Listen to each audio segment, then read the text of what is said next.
അശ്വതി നക്ഷത്രത്തിൽ ജനിച്ച മകനാണ് ഉണ്ണികൃഷ്ണൻ എന്നങ്ങ് നാമധേയം പാടുന്നേ.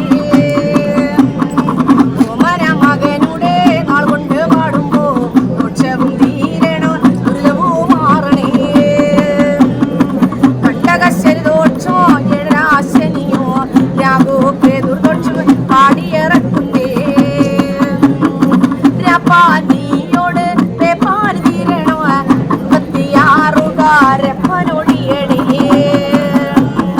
ശംഭോ മഹാദേവ ശിവനെ നാരായണ തിരുമുടിയിൽ ഗംഗാ ചൂടും ശിവപാർവതി ദേവിയെ. ഇന്നത്തേക്കല്ലയോ നാളത്തേക്കല്ലയോ ആടവട്ടം പന്തിരാണ്ട ശാപങ്ങൾ തീരണേ. സത്യസ്വരൂപിണിയാണേ അന്നപൂർണേശ്വരിയെ കാളിയെ രൂപിണിയാണേ കരിങ്കാളി ദേവിയെ. പാടിച്ച് പോകുമ്പോ ഇവരുടെ കഷ്ടകാല ദുരിതങ്ങൾ നീക്കമ്മേ. അടിതൊട്ട് മുടിയോളം കിട്ടിയ ശാപങ്ങൾ ശ്രീവീണ കൂടം കൊട്ടിയെ പാടി